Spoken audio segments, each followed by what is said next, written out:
শুরু আল্লাহর নামে। তোমরা আল্লাহ এবং তার রাসূলদের অনুগত হও, সাবধানীদের সঙ্গে থাকো।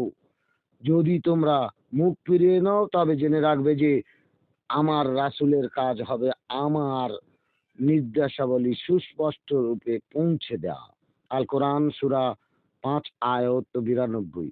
ইউসুফ নবী আলাইহিস সালামের যুগে চুরির বিষয়ে শরিয়তের বিধান ছিল চোরকে ১ বছর মালের মালিকের গোলামি খাটতে হবে। ইউসুফের দেখতে খুব ভালো। বাল্যকালে ইউসুফের পিতার কাছে পিতার বোন থাকতো এবং পিতার বোন মোটেই দিতে চায় না। আলোচনায় সিদ্ধান্ত হলো ১ বছর পিতার কাছে থাকবে, ১ বছর ফুফুর কাছে থাকবে। চিট ভুটে টস করে প্রথম বছর পিতার পাওনা হলো। ফুপু তো ভাইপো ইউসুফ ছাড়া ঘুমাতে পারছে না। ফুপু একটা কুবুদ্ধি আঁটলো। চুরির বিধান সে জানে। তার কোমর বন্ধনী রূপার তৈরি দড়াটি খুলে ইউসুফের কোমরে বেঁধে দেয়। এবার ছলনা করে দোড়া খোঁজাখুঁজি করে। মায়া কান্না কাঁদে, চিৎকার করে বলে, হায় আমার দোড়া চুরি হয়ে গেছে। ইউসুফ ঘুটঘুট করে পিতার কাছে দৌড়ে ছুটে হেঁটে যায়। তার পিতা ইয়াকুব নবী আলাইহিস সালাম দোড়ার শব্দ শুনে দেখে ইউসুফের কোমরে দড়া আছে। বলে, এই বনমণি, এই তো তোর দোড়া। বাচ্চা ছেলে জানে না নিয়ে এসেছে, এই নে তোর দোড়া, তুই নে। বোন বলে, দোড়া নেব না, এই ছেলে চোর। ভাইজান, তোমার শরিয়তের নিয়ম অনুসারে এই ছেলেকে ১ বছর আমার গোলামি খাটতে হবে। ইয়াকুব আলাইহিস সালাম বলেন, এটাকে চুরি বলে না। বাচ্চা ছেলে বোঝে না, তুই যা। বোঝে না বললে হলো? এ পাকা চোর, এর আমি নিয়ে যাব, তুই আমার দে ভাইজান। এই রূপে ইউসুফ আলাইহিস সালাম বড় হয়ে যখন মিশরের বাদশাহী করে, সেই সময় দুর্ভিক্ষ চলছিল। দেখি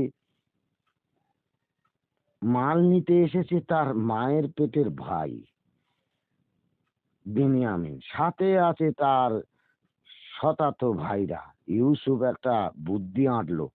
তাকে যেমন চোর দাবি দিয়ে ফুপু নিয়েছিল, সেই রূপে নিজের ভাইয়ের বোঝার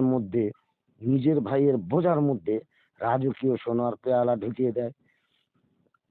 চেকার মাস্টার মাল চেক করে দেখে বেনিয়ামিনের বোঝার মধ্যে পেয়ালা। ফলে বেনিয়ামিনের চোর এবং তার ১ বছর নিয়ে নিতে হবে। শতাতো ভাইরা